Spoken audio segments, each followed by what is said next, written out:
Well, hello everyone and welcome from a sunny Suzuka by the sea. It is Saturday qualifying, and while the cherry blossom is in full bloom, it's the papaya that has been blooming marvellous on the track so far, with Lando Norris and Oscar Piastri sharing the fastest times between them in all three practice sessions so far.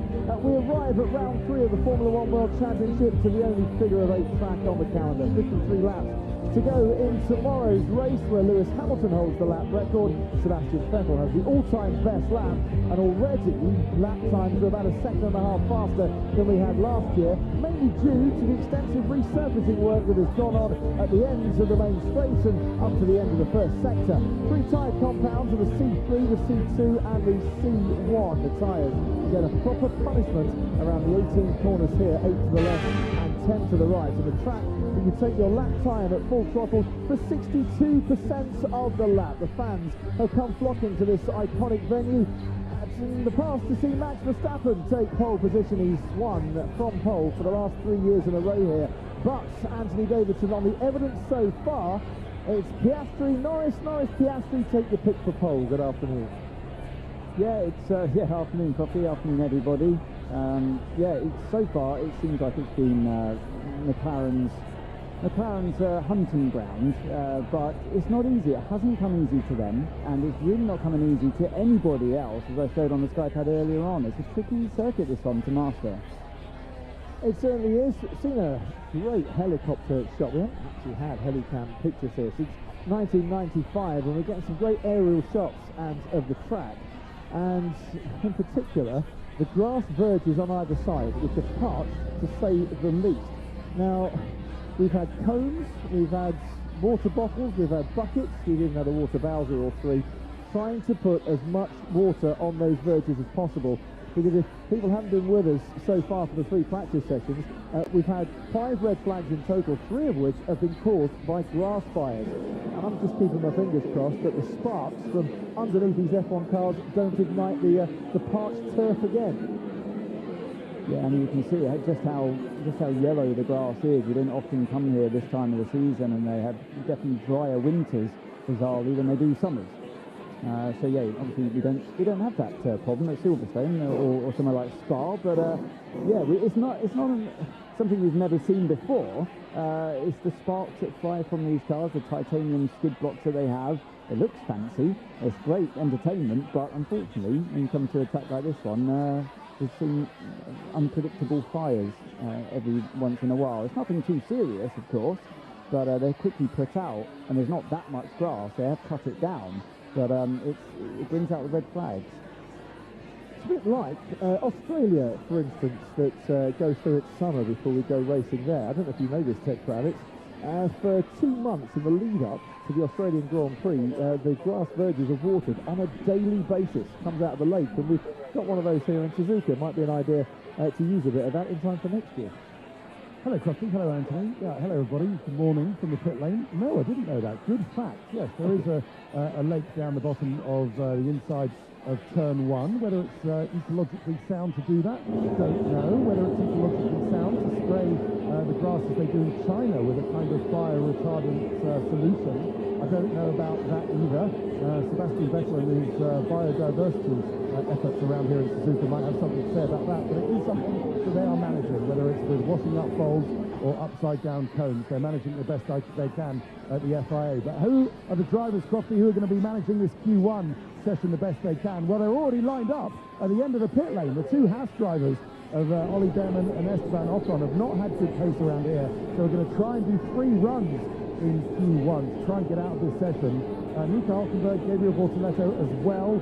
They're not looking too quick, and I'm afraid to say the Aston Martins of Fernando Alonso and Lance Stroll have also been struggling to find some pace around Suzuka. They're not out of their garage quite yet, so they're going to be hoping to get out of this Q1 session. As you said, Ollie Behrman and Esteban Ocon, the first 2 cars out of the pit lane, the only drivers yet to progress from Q1 this season, and 2 drivers that were compromised by the final red flag earlier today in practice because they didn't get their qualifying simulation done because all the action came to a halt. We're not expecting them to be going for pole, Jacques Villeneuve. If I had to take $1 Canadian out of your pocket today. Piastri or Norris, who would your money be on? I would put Norris now. I would even give you $10. Oh, you're pretty generous today. Yeah. Are you that confident? It's hard to tell. They're so close to each other. If Norris doesn't make a mistake, like he's prone to doing since the beginning of the season, then he should be ahead marginally. Jacques Villeneuve with us for the whole of this weekend. Things flushed. He bought dinner last night. He's going to put $10 on Lando Norris as well. I'm liking the new confident Jacques Villeneuve alongside me. If there is a danger, George Russell has been going well throughout the weekend so far. George Russell, but don't put away the Red Bull. I'm not putting them away at all. So their true colors, they were very slow down the straight. Their engine power was turned down, and the history of Red Bull and Verstappen is they always get better by the time qualifying arrives. They use the other sessions to work on the car, to get a setup right, and we spend the most of the weekend thinking, okay, now this weekend they're out of it. Come qualifying and fighting for pole. Well, let's see how it all stacks up at the end of qualifying. It will be fascinating. 12 months ago, as Yuki Tsunoda comes out of the garage, 14th different driver to be racing for the Red Bull team since their debut in Formula 1 in 2005, and the fans are loving the sight of Yuki Tsunoda in that Red Bull car, and he's been doing a very steady, decent job for the team so far this weekend. But look, 12 months ago, Red Bull 1 and 2 on the grid, 1 and 2 in the race, Max on pole by over half a second. When qualifying is all done and dusted, we can just see how the swing, the balance of power has transferred in those 12 months. You can see gradually the car became more and more difficult to drive, or the opposition got closer, and it forced the drivers to start overdriving, and that only creates an unstable car. But also we've seen the effect over the years of having only one driver capable of giving feedback to the engineers. That's the work of one man instead of two. It's half the work for. Jack Doohan can use DRS down the main straight and is now pressing the button to close it at the end of that main straight after his big crash in the second practice session yesterday, where he left the DRS open and lost all the rear downforce and went careering into the barriers 185 miles an hour as he went into that first corner. We're riding on board with him now. If you want to do so, you can, and you can also ride on board with any of the other 19 drivers in this qualifying session. You need the Sky Sports app and your Sky Sports login, and if you're watching via Sky Q, Sky Glass, Sky Stream, or now, use the interactive button on your remote control. It's like pressing that DRS button. It becomes habitual after a while, Jacques, and that's exactly what Jack Doohan needs. Habit, muscle memory, and I think he remembers now. Yeah, he does. I spoke to him today, and he said, look, he was feeling fine, but shaken up by yesterday's events, but he's all good and raring to go and looking for a decent qualifying session. So let's see where this time puts him. A 1:29.8, slowest of the three so far, long way to go. No, behind the hash, he didn't get around this morning, so that's not a good lap. No. Would he be a bit cautious after yesterday? No, because it wasn't driving too fast, sliding, not catching a slide. It was pure lack of thought process, habit in the simulator, laziness in the simulator, I guess, because he didn't need to move his finger to close it, so why bother? But then it became a problem on the racetrack. Gabriel Bortoletto out-qualified his teammate Nico Hulkenberg at the first Grand Prix of the season, goes fastest with a 1:29.3. Those lap times are going to seem a little bit slow in a moment, because there's Charles Leclerc straight into the 1:28. For a man who's been on the front row here at Suzuka a couple of times in the past. Lewis Hamilton's been on pole before, and on the medium tyre puts in a 1:29.1. A Ferrari looking at that, yeah. Medium tyre. But are they looking to see if they can go through and not be in the bottom five and save a set of softs for later? Lando Norris, 1:28.2 from him. Pole time last year was a 1:28.1. Max Verstappen. It's Norris, Leclerc, Hamilton. I'm not sure that Ferrari gamble is going to pay off, but it seems to be a bit far time-wise, but maybe they're expecting anyway to run a second set of tires, so why dump a soft tire now? Yeah. Hamilton then fourth fastest and just passed by Alex Albon in the Williams, who was got into the top 10 here before, back in 2019. Hasn't quite managed it for his current team. Here comes Yuki Tsunoda. Bit more downforce, as Ted and as Jacques Villeneuve has been saying, on that rear wing. That will stand him in very good stead for the Grand Prix. Take away some of his straight line speed though for qualifying. You can see how big the rear wing is, and even with a toe on that back stretch, they are one of the slowest cars done. You could use it as a deck chair, Mr. Villeneuve, as he goes third fastest, 4/10 off Lando Norris. But the idea, I think, for Yuki Tsunoda, if they can get him into Q3, brilliant, kind of job done. They're not expecting a second row, front row qualifying from them this weekend. They want a driver that can be there in the battle to help Max when there's a battle to be had, that gets points for the team, because it's important in the constructor, but also mainly a driver that can give some feedback on what he feels. He can help, develop the car, improve it on the setup, so Max is not the only one doing it. Max Verstappen just a tenth off the pace through the first couple of sectors.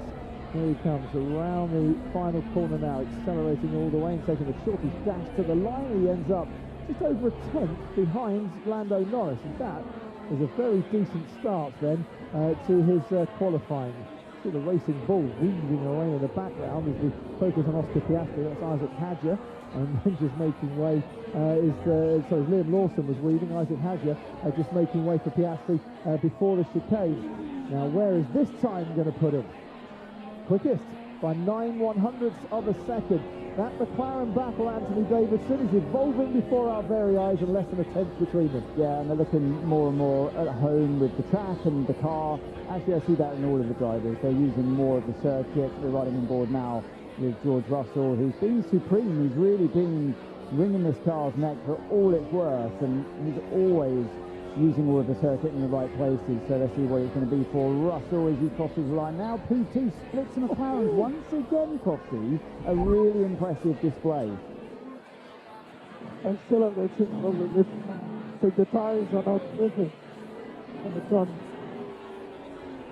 When he says not gripping, Not understeer, the front is not reacting, it's not biting in the ground, so there's a delay. It takes a while for them to maybe start working. He has to change his way of driving, and he's a driver that does not like understeer. is that also a not getting the tyres in the working window, not making them sticky enough, so he's losing that? Now, by the end of the lap, they'll warm. Right. So this window happens in the first two corners, then they'll warm. It's probably because they're running such a good rear wing. It's to settle the rear down. It sits the rear, and the front doesn't work out as it should. So George Russell splitting the two McLarens currently, and don't forget he did just that in Shanghai last time out with that front row start, and for the man who's picked up 2 podiums in the first 2 races of this season. Less than a tenth of a second between the top 3 in these early stages as Isaac Hadjar crosses the line. Only 12 fastest for Hadjar. Okay, we need to get going with that. Still same issue, man. Still same issue in the cockpit. Right, is that a reference, I wonder, back to as Liam Lawson goes 9th fastest? 3 practice today when he came on the radio, said, big problem, major problem, I'm going to have to come in, and it was seatbelt related. What? Are we sure it was seatbelt? It was. If it's the same issue, he finished his lap with his seatbelt undone, which is, first of all, very dangerous. Yes. Illegal. Don't try the Secondly, you can't drive well, because when you pull 5 Gs without belt, or you hit the brake, you do move around. Yeah, just a bit, and that's not what you want. Antonelli went a little bit too wide there. 9/10 of a second off George Russell after his first lap. Lap will not pass. Because he went over the white line. So is he hitting the belt with his wrist? That's what does it every time. Because for the belt to come undone, you have to kiss the buckle. Yeah, could be. Either way, he needs to... He tried, you see, he went with his hand to touch his belt. Yeah. So that makes... You get the feeling they're either not done up tight enough or the buckle is just getting in his way. That thing was getting in the way, so maybe he probably hit it with his wrist and opened it, but that means he went through a lot of high-speed corners with his belt undone. That's chancy. Well, we saw when the car did come back into the pits during FP3 that they had to take the seat out to sort the belts out. So I wonder if it's actually the pickup point from the chassis side where the belt attached to it is somehow coming loose. But whatever it was, it did need the whole seat to come out for them to get to it. No, I don't know what's wrong with me, man. I mean, I just can't focus. I have so much lap time to find, but it's just not drivable. I'm just thinking that we try to report if anything to the garage. And into the pit lane now comes his teammate Liam Lawson, just looking out of our commentary box window. Isaac Hadjar is also coming into the pits as well. That was a funny radio comment, wasn't it? I know it's only, I kept focused. I have never heard that coming from from a drive, very honest, brutally honest. A rookie statement, you know, where you Don't say it on the radio. Yeah. You know, You're just keep it in the panicking in your car, mind a wait bit. until you talk discreetly to your engineer, make sure nobody in the team hears you say it. I wonder what Ollie Behrman is saying. Another rookie, one of the 6 that we've got in Formula One this season. He's gone 5th fastest, and that is a pretty decent time. The 1:28.3 from Ollie Behrman. Lando Norris, fastest, and into the 1:27.8 for him. He's just ahead of Charles Leclerc with his second run in this session. Leclerc with the fastest final sector, and here's his teammate Lewis Hamilton then on the road. He's got rid of those medium compound tyres, the soft on now as he takes flat out 130R and then slams on the brakes just after the 100-metre brake board into the chicane. He missed that chicane, he had a lot of understeer, missed the apex, he was wide for the direction change. They will have lost a couple of tenths there. And that is why his final sector wasn't as impressive as he would have wanted. 6th fastest behind Ollie Behrman in the Ferrari-powered Haas, and ahead of Max Verstappen, who's currently in the pits, and we'll see him again in a moment. What of Ollie Behrman on the road? Sees another one that he takes such a tight line, doesn't he, to the line. That's risky, that's close. He lifted the grass, and that would, if you had the wall there, that would be more embarrassing than pull up into in Vegas last year. Fair point, but he didn't, and will have gained time. Yeah, in a few hundreds. That makes all the difference. It could make a big difference today. It's the way Max Verstappen goes. If you watch Verstappen coming out of that final, Yeah, but you don't corner. expect that from a rookie. Good read there. Yeah. Right. Okay. Meanwhile, in the cockpit, in the garage, Isaac Hadger. If you look at his face there, that did look painful. Yeah. He's not comfortable at all, is he? All I can equate to that is the one time I sat in the Formula One car, and they said, "Can you get lower?" And I went, "Yeah, there you go." They went, "No, lower still." I went, "Yeah, okay, I'll go a bit lower." They went, "Lower still." I'm like, "Seriously? I'm singing like a soprano if I carry on with this one." It wasn't comfy at all. But see, I had a seat that wasn't made for me. That's your excuse. Here you go. You did a proper seat fitting. Yeah, with cup holders.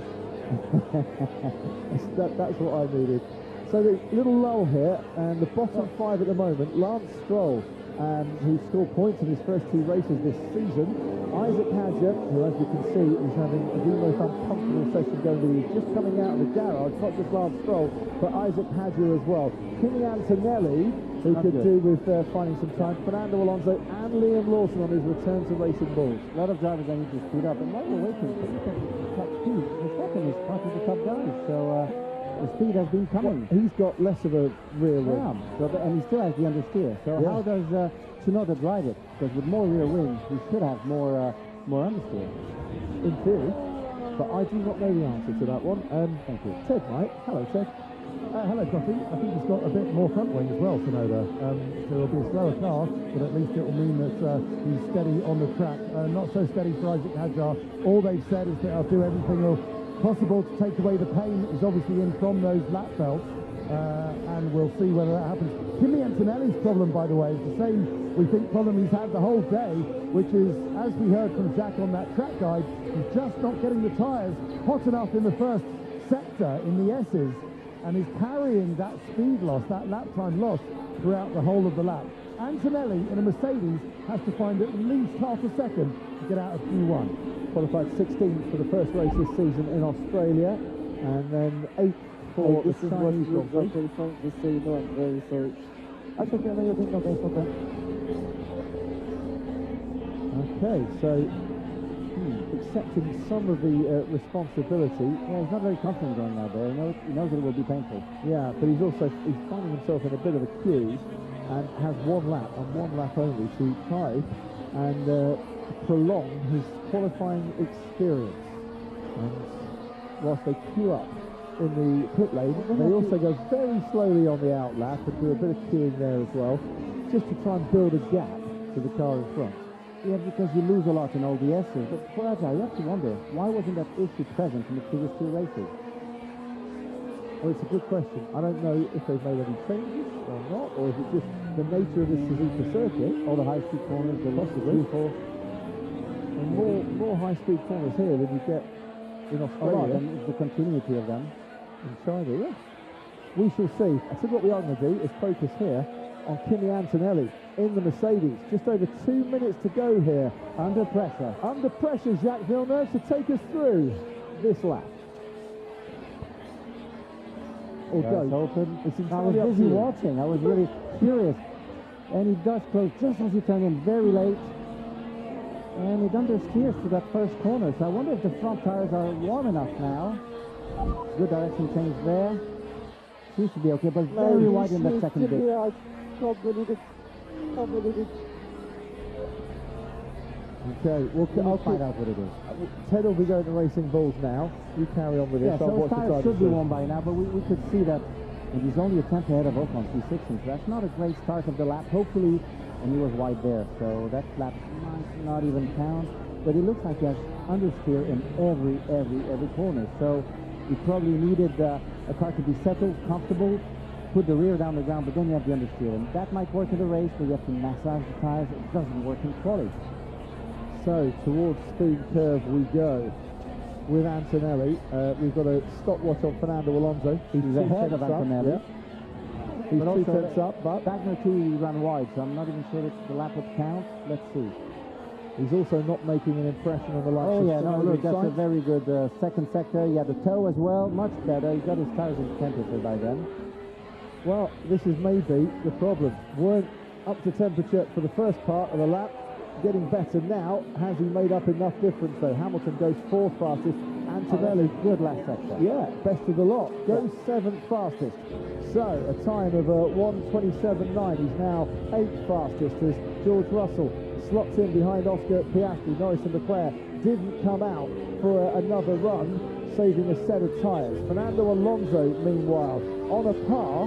No curve, he didn't take any curve. Didn't take any curve. On a par here with Kimi Antonelli. Ends up 11th fastest. That's going to be on the cusp for him. Isaac Hadjar, first sector, same time as Kimi Antonelli. He has to bite the bullet. He really has to put his teeth together and forget about the pain. Well, pain is eradicated when you get over the line. You're at the bottom 5. Gasly goes 9th fastest. His teammate Jack Doohan will be next to cross the line. Doohan stays in the bottom 5. He is out of qualifying and takes the checkered flag. So there's no chance for a second run on those tyres for Jack Doohan. Right, as Isaac Hadjar, that might help him do something about the pain. He is out of the bottom 5, but there are others behind him going faster. Esteban Ocon moves out of the bottom 5, but only just at the expense of Gabriel Bortoleto. Next to take the line will be Nico Hülkenberg, who got himself in a Q3 on many occasions for Haas last year, and then knocked a Haas in this form of Esteban Ocon down into the bottom 5 as he gets out of that relegation zone. Now, all eyes on Liam Lawson here at the moment as Bortoleto stays in that bottom 5. Can Lawson get himself out of the relegation zone on his return to the Racing Bulls? He can, but only just. He puts himself into P15, but that will do nicely because those below him have all taken the checkered flag, and the first goal for Liam Lawson is achieved. For the first time this season, he's got out of Q1. That's very good. And, you know, he got to the smaller team. He's driving a little bit better, less pressure. So maybe now he'll get into his rhythm. Ollie Behrman, one of the 6 rookies this year. I said that was a decent lap time from him when he went into the top 5. Puts himself into Q2, and his teammate Esteban Ocon hasn't made it. Lance Stroll had a very disappointing qualifying, out in Q1 at Suzuka for the 4th consecutive year. Jack Doohan joins him in that bottom 5. Esteban Ocon, Gabriel Bortoleto and Nico Hülkenberg. Mate, I can't believe that. Okay, do we need to jump out the car quickly? Yes. Okay, push on your wings, please. Push on your wings. Might just be better to sacrifice one run for Isaac Hadjar in Q2 to make sure whatever that problem is fixed and fixed permanently. He is through to Q2. Fastest of the lot, Oscar Piastri for McLaren.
Ah, damn it.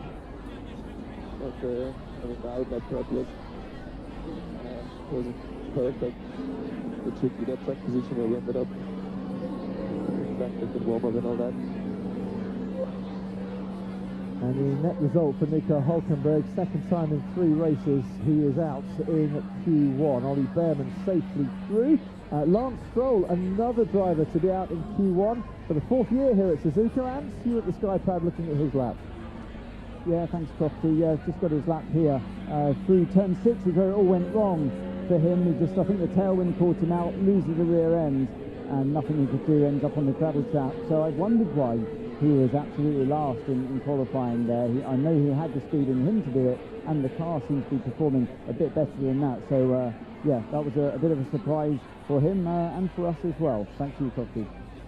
Thanks ever so much. Andy Cowell is his team principal. He's on the pit wall and watching these pictures as well. And it all winds that blows no good, especially for Lance Stroll. What was it, a tailwind that caught him out through the S's? Yeah, absolutely, Costa. That was it.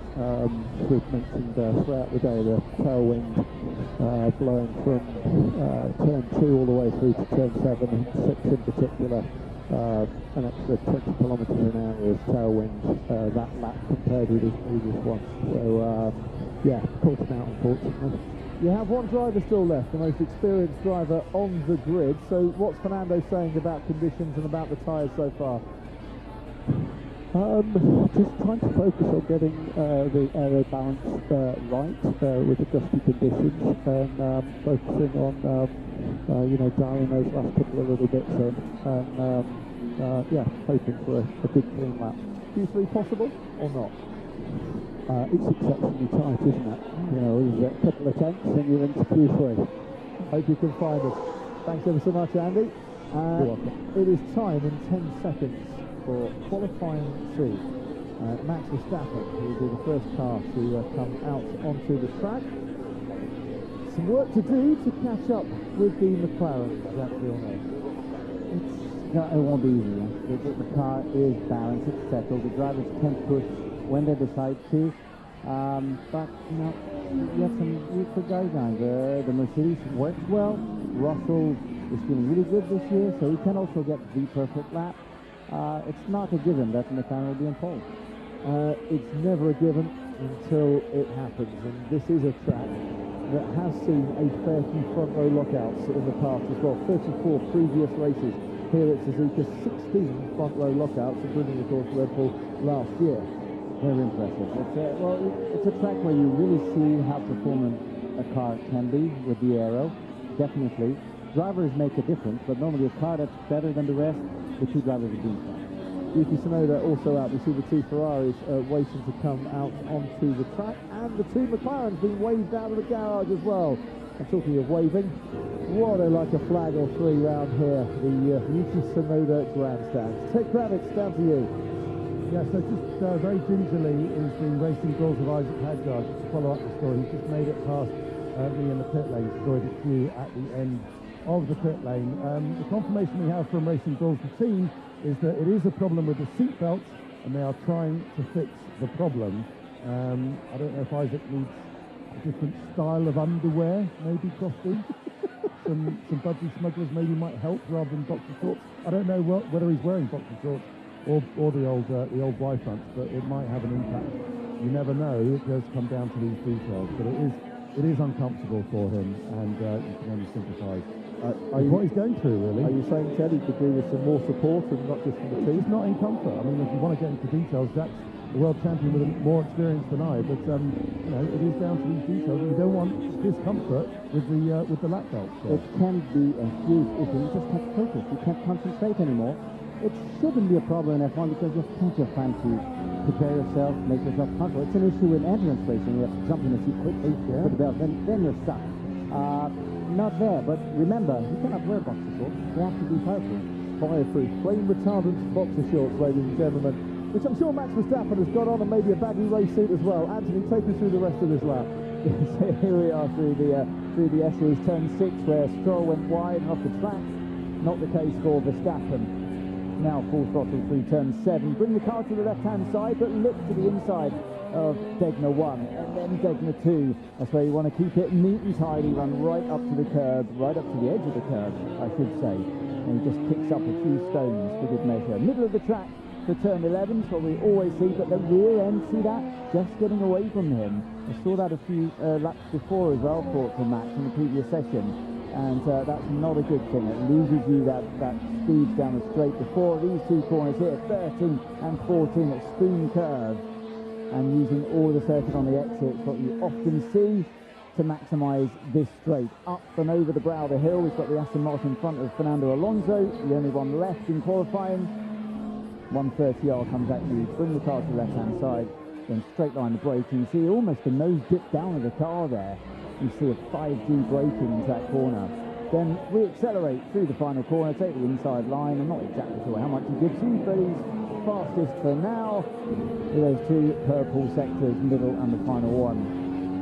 And 6/10 faster than his pole time from last year. We got a really good tow from Fernando Alonso along this particular straight. So right place, right time. His teammate Yuki Tsunoda not quite getting the benefit of such an extensive tow, and about 4 tenths off the pace through the first two sectors. Meanwhile, Lando Norris 30.4 in the first sector. Compare that to a 30.5 for Verstappen. Tsunoda crosses the line. It's a 128.1. He's going to have to do better than that, I think, to get himself into the top 10. Norris absolutely flying to the middle sector as Charles Leclerc goes second fastest.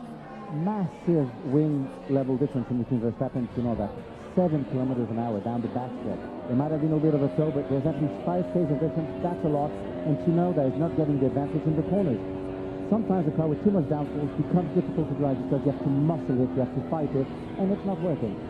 So the two Ferraris on used tyres for that first run. Lando Norris has just crossed the line with a 127.1.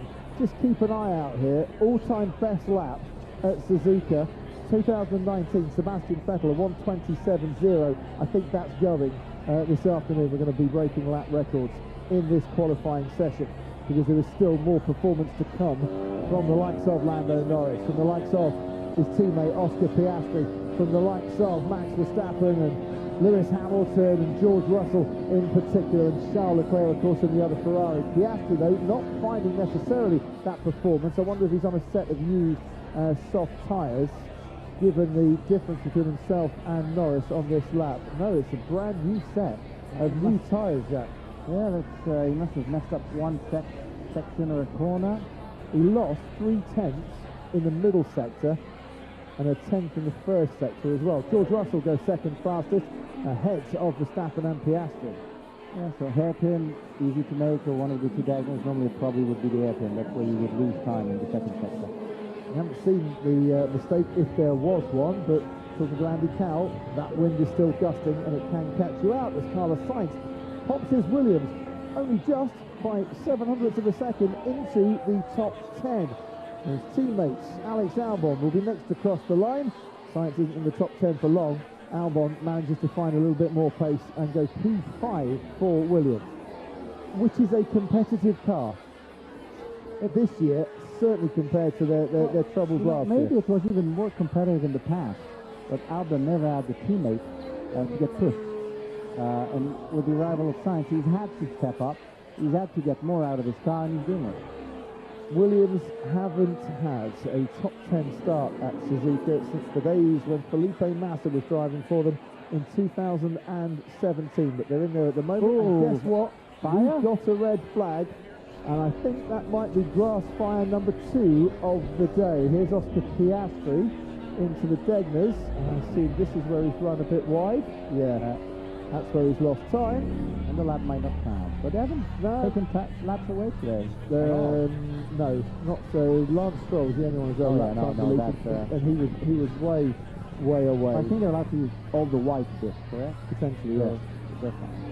We'll let you know from our timing pages if there is any trouble there, and we were right. It is a grass fire. Where is it this time? Oh dear. It's always a new spot. Does it matter? There's just not enough water been put down here, and they need to the cars. Yeah, they need the cars to get back into the garages. Then the marshals can go and attend to that fire and put it out before it spreads too much. inside of 130R. yeah. Is exactly where that grass fire is.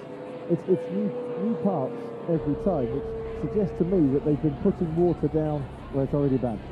Very useful. Yeah, but there's new bits coming, and it's all coming, if you haven't been with us, because of the titanium skid blocks creating a lot of sparks from underneath the car, being blown by the winds onto the grass, which hasn't had any rain for quite some time. And they cannot be changed. You cannot just put a different metal. First of all, it would be too soft. Yeah. And it would grind down. It also holds the bottom of the car, so you just can't. Okay, let's put some form of soft Good metal. going, 11. Good luck. Good one. Well, he's pumped and he's ready. Clock has stopped. 8 minutes and 26 seconds to go. Anthony, let's bring you in. While we've got another red flag and chance to have a chat. What have you been focusing on? I've just got I'm in race control here as well, so yeah, eyes everywhere. I've seen Alonso had a bit of a moment in turn 2 on his best lap. He clipped the inside curb, and yeah, the car didn't like that very much. So yeah, that's why he's got a bit more performance to come. He's 9/10 away and down there in that bottom 5 at the moment. And yeah, Piastri spotted that as well and just lost the rear end of the car in the second deck. No, he lost it earlier than he actually went off. So I think the cause of him running wide was because he lost the rear end. So like you said all along, haven't we? It's really not easy for the drivers, and I mean that's why we all love this track. It teaches you, it tests you from inside the car, and well, I bet they can't wait to get back out there once this fire's been put out. Yes, no news yet as to when we've got a resumption, so let's hear from one of the drivers already out of qualifying, Jack Doohan in the Alpine. He's talking to Craig Slater. Good to see you. Is it one of those when you have an off like that yesterday that you maybe feel it the day after? I mean, physically, how have you been today? Yeah, I'm pushing through, so you know, I don't want to use any excuses on anything like that. But you know, that's why we train, let's say, and keep our heads in a good place. But you know, I think maybe Q2 could have been on the cards. I know I had to, you know, continue to make big steps on every lap, and to be honest, I made a small mistake in the exit of the spring curve, and which, if I didn't do it, I probably wouldn't have made Q2. If it worked, I would have. So I can't really, you know, be too mad or upset about that. It's just, unfortunately, the circumstances were. Can you clear up what happened yesterday? Is it right that in the simulator you could take turn 1 with DRS open and trying it yesterday obviously was not the case? Who was it talked through in advance about attempting to do that instead? Yeah, to be honest, I would prefer not to touch on that, and just sort of put that in the past and head forward tomorrow with no disrespect. Thank you very much. Thank you. Good, thank you. Jack Doohan, disappointment for him after an uncomfortable night. He recovered from this crash from yesterday, 180 miles an hour with DRS open into the first corner. Jack Doohan over. When you try and do that, There's no doubt for it. It's like losing the rear wing suddenly, and you can see how quickly the car just spun around. It just went. Normally you get a little slide, a kick. Now it just went suddenly. and that at that stage Doohan was a complete passenger. Gabriel Bortolesso, if you're just joining us, also out, the young rookie, out qualified by his teammate Nico Hulkenberg, but sadly for Hulkenberg, it's another Q1 exit for him too, and just about sums up his feelings on that first part of qualifying. He's P16, Bortolesso 17, and Ocon, Doohan and Stroll completing the bottom 5. Out in front, Lando Norris still with a healthy margin over George Russell. Max Verstappen edging himself into contention. Oscar Piastri went wide at the second of the two. Dead in the corners, lost time on his first run, and because of a grass fire we've got another red flag. But guess what, Ted? In 2 minutes time we can get going again. And we got lucky because the red flag happened after everyone had completed their lap. Yeah, we did. It's fantastic. Nobody got caught out by that one. Yeah, that's the one ray of sunshine, I think, Ted. Where are the upturned traffic cones and the garden hoses around 130R? Is it just at the outside of 130R? No, it's on the inside. There's no fans there. See, that's the problem. Is that's where the Bortoletto one was around that area. Maybe they would have treated that. It was on the outside. On the outside, I think. Well, it is an issue. What's not an issue is the pace of the Williams, particularly in the hands of Alex Albon. Made a good gain through turn 11, they've said on the radio. Alex responded saying he's very happy with that, but not in those words. But Sainz is left him now 3/10 behind Albon and in danger of going out. Sainz P11, 3/10 behind Albon.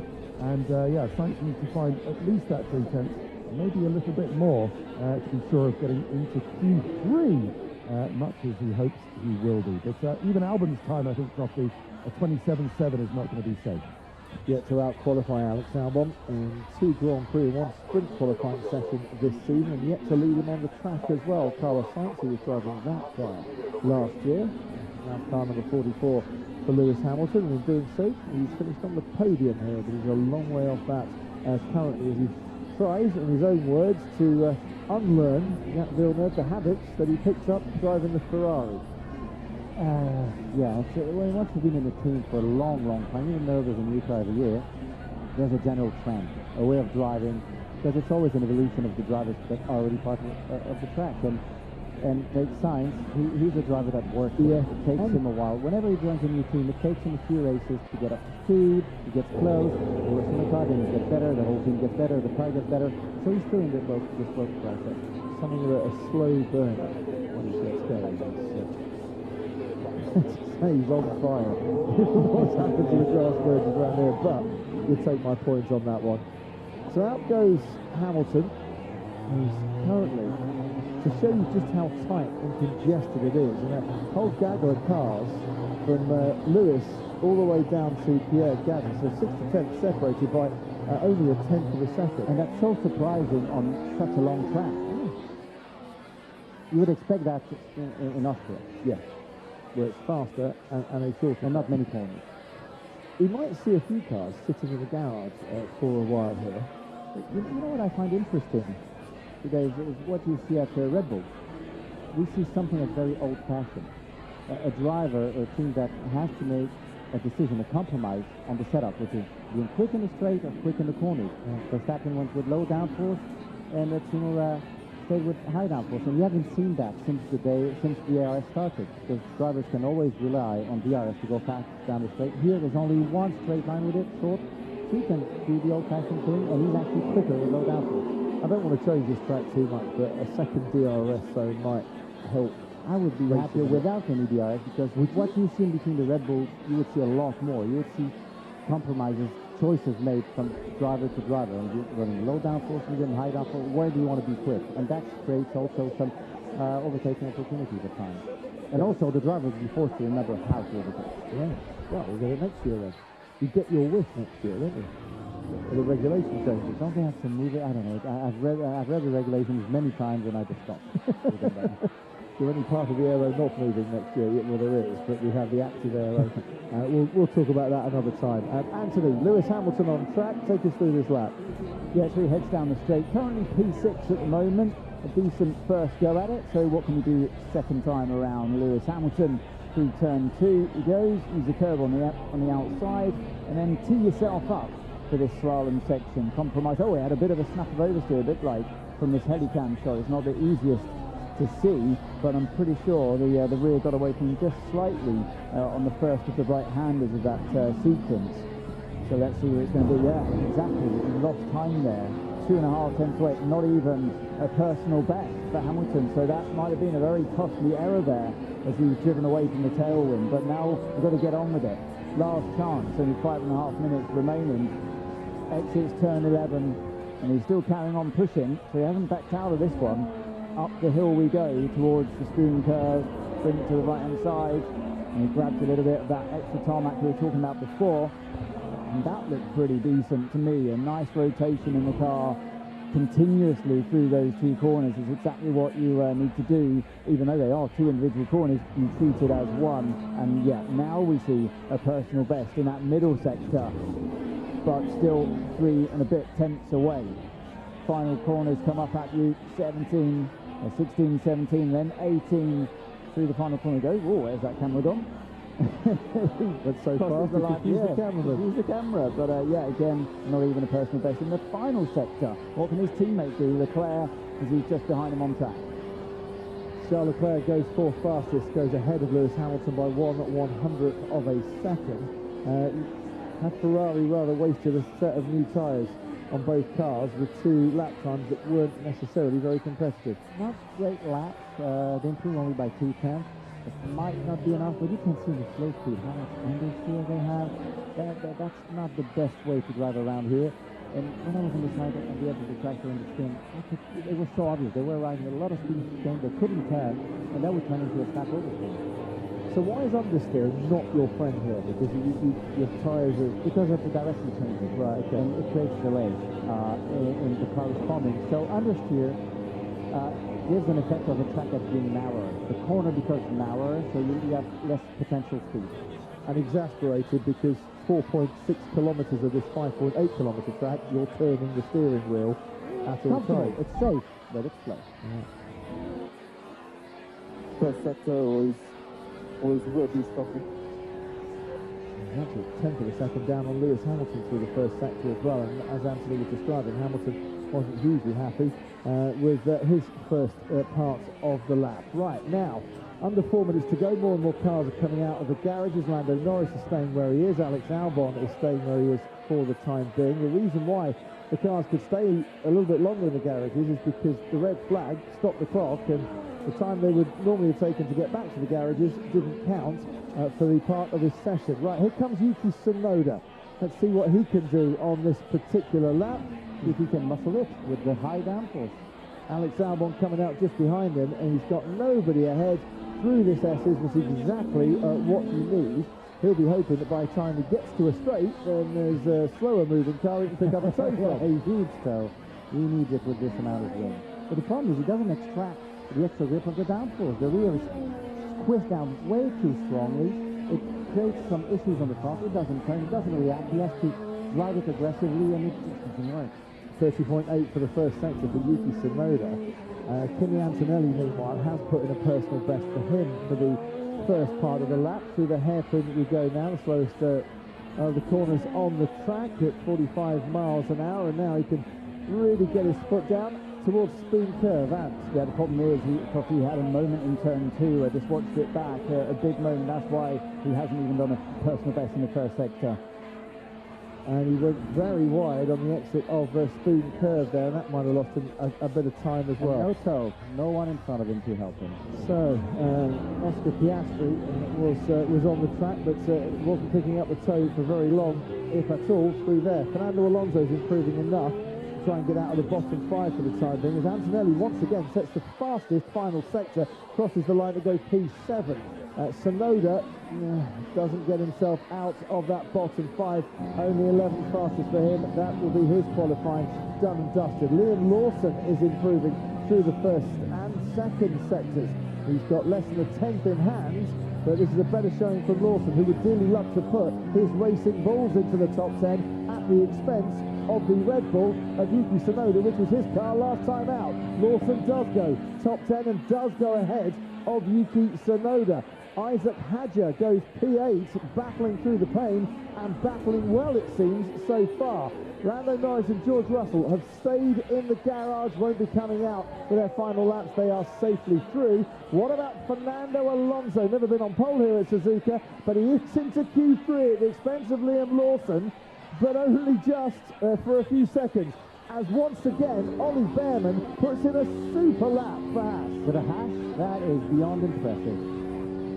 Pierre Gasly goes 11th fastest, pushes Tsunoda down even further. Lawson and Tsunoda 13th and 14th currently. You couldn't write that script after they swapped seats around in between the last Grand Prix and this. Obviously, the Racing Bull seems to be an easier car to drive. Lawson will be very happy with that, even though he's behind Hadjar. That will help him to carry on with the season, but a huge disappointment for Tsunoda. He was quick all weekend. He went for the high downforce to be aggressive. It's not paying off. Right, Alex Albon currently P10 and improving through the middle sector. He's holding on to the last spot for Q3. Can his teammate Carlos Sainz knock him out of the top 10? No, he can't. Oh, not by much does Carlos Sainz miss out on that top 10. If he'd have put a personal best in for the final sector, I dare say he would have made it. Whilst Albon is improving, he doesn't need to improve by any more. He is safely through. The clock is on Hamilton. He got, yeah, ooh, that's tough. The Sainz slowed him down into turn 1. Hamilton looked like he was, what, on the start of the lap? Well, He had time to do it. Yeah, no, Lewis was on the start of the lap, so won't be happy about that because the Sainz stayed on line. Let's hope that Sainz doesn't get a penalty. Charles Leclerc is on a lap and improving through the first sector. As you can see, Lewis Hamilton definitely backed off there. I'll see if we hear any team radio or any comments. But I can safely say that Yuki Tsunoda and Liam Lawson are out. Fernando Alonso, Carlos Sainz and Pierre Gasly are out. Race control have noted, and the race director has noted, that Sainz and Hamilton possible impeding incidents, but Hamilton is through and Sainz is out, so I dare say it doesn't matter. He started the lap into turn 1. It was dangerous. He had to brake. You don't want to see that. Would you rather see a penalty even though it's all been settled? As Leclerc crosses the line space? You drivers shouldn't do that. It is dangerous, and they have to pay attention. They can't rely purely on radios. They have mirrors. Fair points. Yuki Tsunoda's first qualifying then for the Japanese Grand Prix as a Red Bull driver ends in disappointment. Out in Q2. Liam Lawson just ahead of him. What a battle that could be between the two drivers in tomorrow's race. Lawson very much with a point to prove this weekend. Alonso missed out. Sainz and Gasly missed out. It was so tight. Albon is through, Hadjar is through, and Norris is fastest.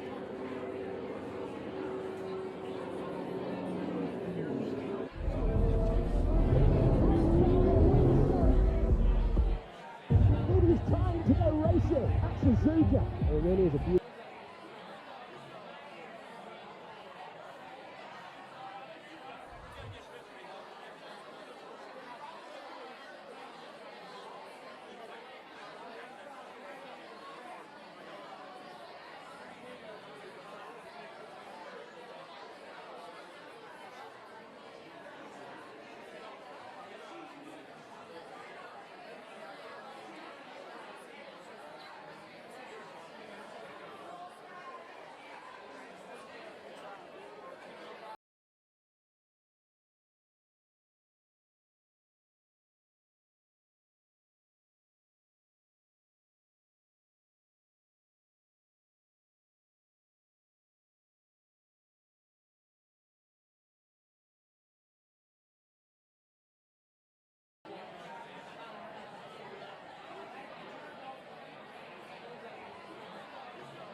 Well done, and safe.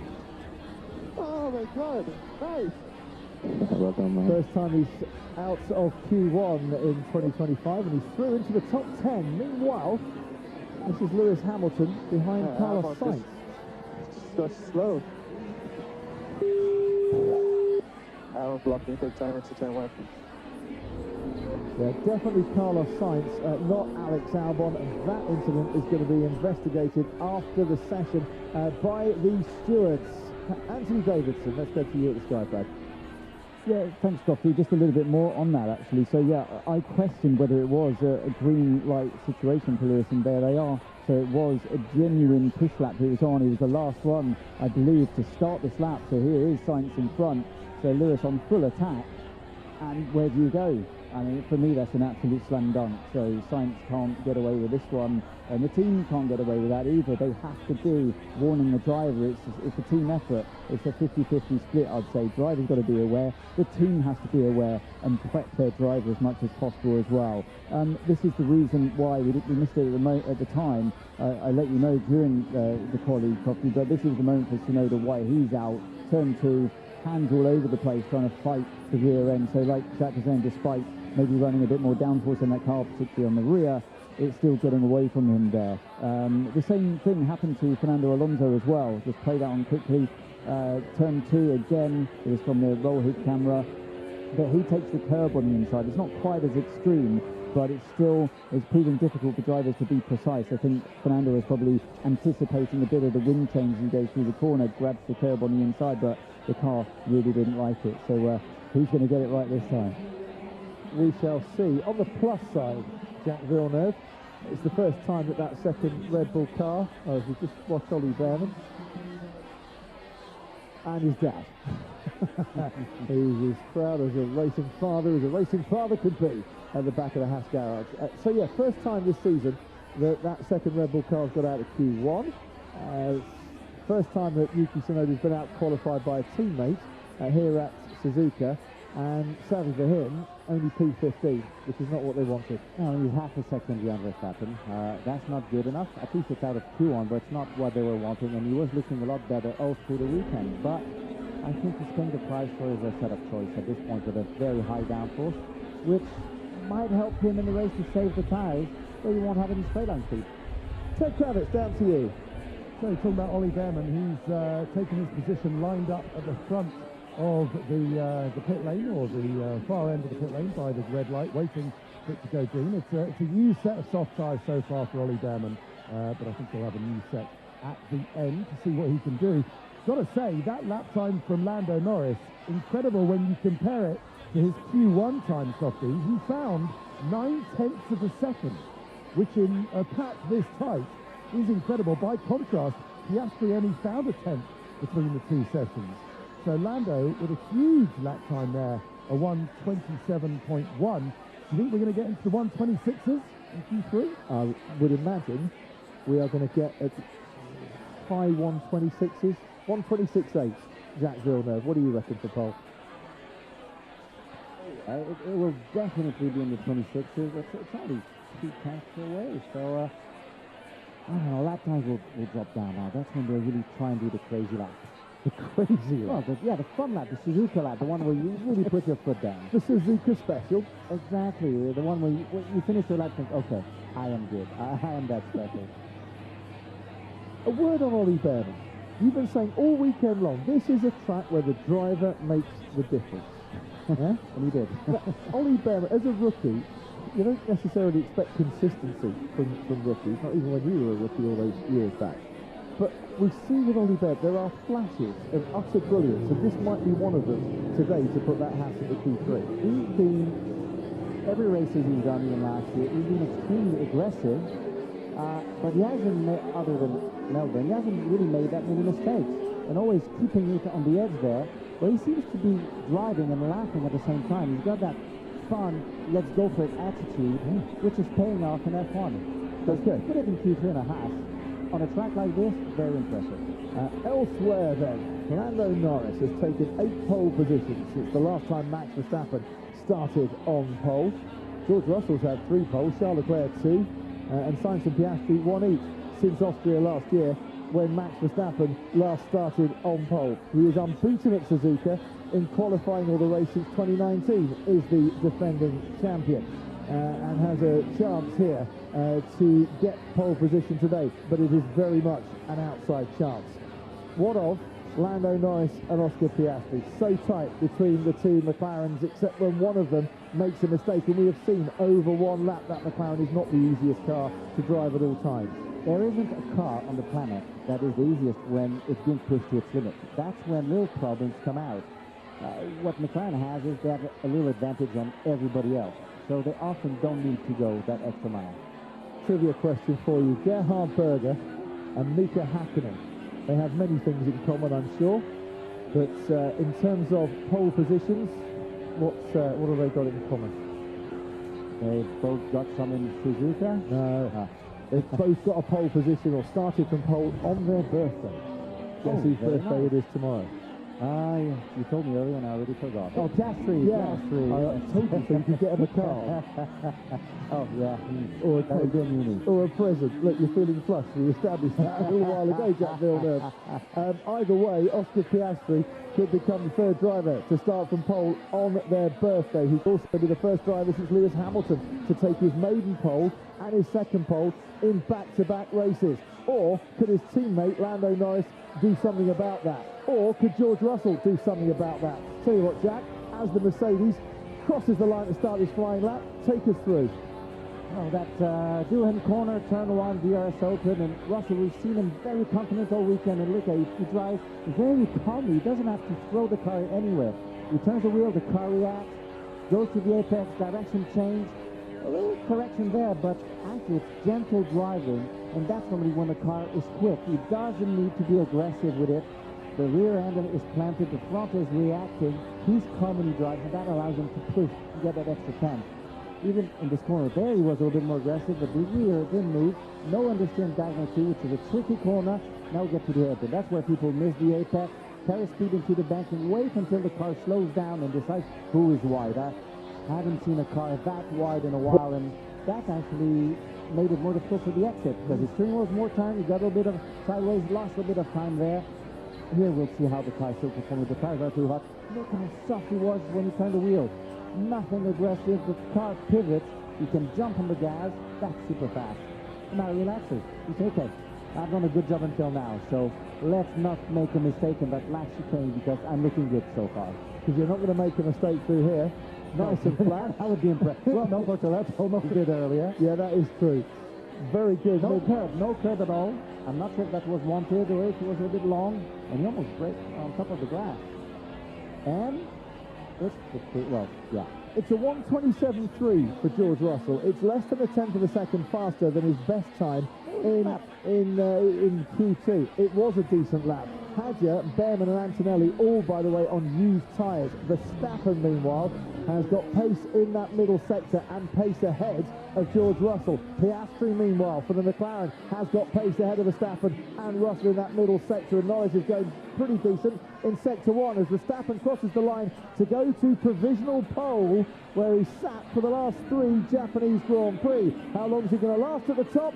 Barely 5 seconds as Oscar Piastri goes on to provisional pole by 0.2 of a second from Max Verstappen. The question is, has Lando Norris got pace over his teammate? And the answer is no, and he's fallen well short of Oscar Piastri on that particular lap. Here comes Lewis Hamilton to go P5 just behind Lando Norris, and Charles Leclerc at the moment very much in touching distance of Piastri and Verstappen, if he can keep it going through the final sector. Leclerc, who's got 2 front row starts previously here at Suzuka, rounds the corner, crosses the line, goes third fastest, and that is a very fine lap indeed from Charles Leclerc in the Ferrari. The gaps are surprising. Knowing if everyone was on new tires or not, because there's been either some mistakes or some tires that weren't completely fresh. Well, this man was certainly on a set of used tyres, Ollie Behrman, as he barreled into turn 1. Did he get caught out by a little gust? He certainly went wide, didn't he, coming out of turn 2. And you can see how compromised he is for the next bit. You're not going to find much grip out there. Yeah, he didn't back off. No. As I say, on the used tyres, why would he back off there?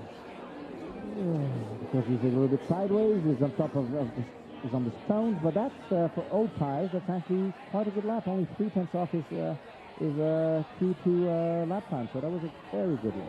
Looking at the track dominance there, it's a lot of papaya in Oscar Piastri's favour compared to the white of Lando Norris. Anthony Davidson, you've been watching on board, as all our Sky viewers can do as well. If you Sky Q, Sky Glass, Sky Stream, or Now, press your interactive button. Otherwise, log on to your Sky app and use your Sky ID. You've been on board with Lando Norris. Where did he lose time? He lost a bit of time through turn 7, possibly, where he ran a little bit wide. It's usually a corner in qualifying where it's almost flat, but he, yeah, a little bit wide there. I think he would have had to lift it a little bit more than usual. And apart from that, nothing really jumps out at me. It looks like he was on top of the car, as he has been all the way through this weekend so far. The only thing I can think of, he wasn't on new tyres, but I can't see that from where I am. I don't know if you got any more info. He was on new tyres. Then I'm confused, because it looked okay. And whilst he had those struggles, Oscar Piastri now holds the lap record at Suzuka. 1:27.052 replaces Sebastian Vettel's effort from 2019. Yeah, that was a long time, but there must be something hard happening at McLaren, because look, Piastri did a 27.5 in Q2 and then a 27.0, and it's the opposite with Norris, a 27.5 now, and it was a 27.1 in Q2. So it looks like there's a little margin that if they don't hit the sweet spot, they lose a lot of time. And it's what Lando's been saying, isn't it? Low fuel, over one lap. You know, there's a lot of positives to take out of this car, but it is a bit on a knife edge, and it can be a little bit temperamental. He's been saying that ever since pre-season testing. And Piastri got his banker in, which is so important when it comes to qualifying here. This is Lewis Hamilton, who was nearly heading to the scene of a gravel trap. that was a nice slide, but very costly. Only front row start in 2024 came at Silverstone, where of course he won the race, and he's a long way off the front row here at Suzuka at the moment. P6 for Lewis Hamilton. 4 minutes to go, one more run to go. Can Oscar Piastri pick himself up? I hate to use this phrase, Ted, but there's only one phrase to use: an early birthday present, by taking pole ahead of the big day tomorrow. Is it his birthday? Is it his birthday tomorrow, Coffee? It is. Have I said it a couple of times?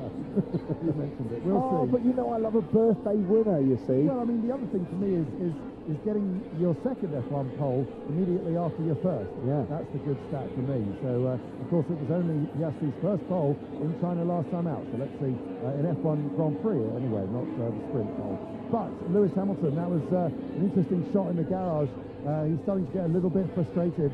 So he lost a tenth and a half in that wobble in the middle sector, and then lost another tenth in the final sector, certainly to Leclerc, and lost more to the pace setters of Verstappen and Piastri. So new tyres all round for this final run. Let's see if Hamilton can get on further pace up the grid. And just before we really get going, Ted, any more news from the Racing Bulls garage? Have they found some crumb of comfort for Isaac Hadjar? My understanding is that they found a workable solution between the interface between the lap belts and the legs, upper leg area. It's the most serious I can put it. You have never used the phrase interface between the belt buckle and the upper leg area. That is a new technical one for me. Right, thank you. That's Beltgate. What of Lando Norris and that's first lap in Q3, Anthony? So yeah, I just had a listen back to it this time. Probably he definitely had to back out of it. He ran off the circuit on the exit of 7, and I'm sure that'll make Jacques wince a little bit as well, because he knows how fast that corner is. The dip a wheel on the exit of that corner, so he backed out of it, fully out of the throttle momentarily. So yeah, definitely would have lost over 2 tenths, I would say, from that. Yeah, I agree. It's that is one corner where you don't want that to happen. That's where suddenly you stop breathing, your heartbeat goes up, you tighten your bottom a little bit, you get all tensed, and it makes the rest of the lap difficult because suddenly you're tensed up. You're not free. Your arms don't move with that freedom, that flow that you normally have. You don't feel the car anymore, so it really affects you for the rest of the lap. Right, George Russell once again sets off. Oh no. And has he lost the chance of a front row even before it's really started there? That's at least 2 tenths lost, and it heats up the tires as well, and it makes you lose a little bit of confidence. You know you have to then push a lot harder in the rest of the lap, which might push you in another mistake. And he's a tenth. Yeah. He's a tenth and a half down, and has set the first same first sector time as his teammate Kimi Antonelli and Ollie Behrman and Isaac Hadjar. Behrman and Antonelli, of course, teammates last year in the world of F2. We're watching Lando Norris, big slide, but look, 30.3 for the first sector, So that is the best first sector we've had so far. He might be sliding, might be slithering, but he's snaking his way with some decent pace around this track. Yeah, but now will he make a mistake? He's been prone to small mistakes this year, even when he was ahead. This was a brilliant first sector. George Russell, nearly half a second down at the end of the second sector. I think you can kiss goodbye to George Russell, picking up a front row here. Isaac Hadger, more in contention in that Racing Bull. Kimi Antonelli, meanwhile, through the lap goes P6, half a second down as Russell stays in P4. Lando Norris, who got the stopwatch on, has got the pace as Hadger goes 7th fastest overall. We wait to see Oscar Piastri, who's going through the first sector now, but Norris could be challenging for pole here, crosses the line and does take pole from his teammates by nearly 6/100ths of a second. Fine margins and a fine lap from Lando Norris, but still time for that to disappear. As Lewis Hamilton goes 8th fastest, someone's gone very close to the wall and driving through the shroud. Someone touched it. Yeah, through the polythene wrapping is the Williams of Alex Albon to go 9th fastest. They won't stop the session because it's just very thin bits of plastic, and it's right at the end of the lap. Verstappen is in contention here, currently 3rd fastest, as Oscar Piastri 3/10 down through the first sector. I think it was a mistake in turn 2, similar to what we saw from George Russell. He has aced the middle sector as Verstappen takes pole with a blistering final sector. He's been on pole the last 3 years here, and somehow Verstappen in that Red Bull has put his car on pole. Here comes Piastri, and he stays 3rd. And from absolutely nowhere, Max Verstappen has shown why he's a 4-time world champion to take pole here at Suzuka for the 4th consecutive year. And that was a quality lap and a quality time from a quality driver. The team did not expect that, definitely, but we said it. All weekend, he works his way through the setup. He doesn't push it. Then you get to quality, turn up the revs. What happens in Q3? He goes for pole. That final sector from Max Verstappen just took him with the smallest of margins into pole position ahead of Lando Norris. Not a flicker of emotion from Gianpiero Lambiase, his race engineer. He's Italian, which is surprising. Absolutely. Did he know it was coming? He didn't know it was coming. Nobody knew that was coming.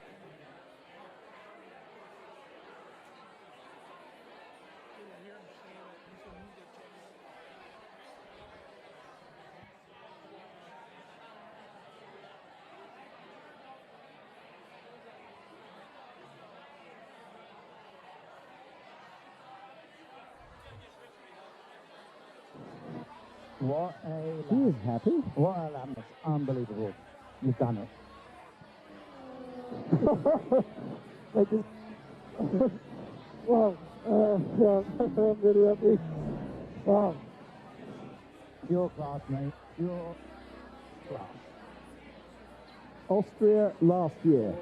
Austria 2024. The last time Max Verstappen started on pole, and yes, he did win a couple of qualifying sessions since then, and because of penalties couldn't take pole, but nothing's going to deny him today. His 41st pole position in Formula One, his 4th consecutive pole position here at Suzuka, and even he, I think, is a little lost for words for once. Yes, because I'm sure he went against the data to go with such a low downforce.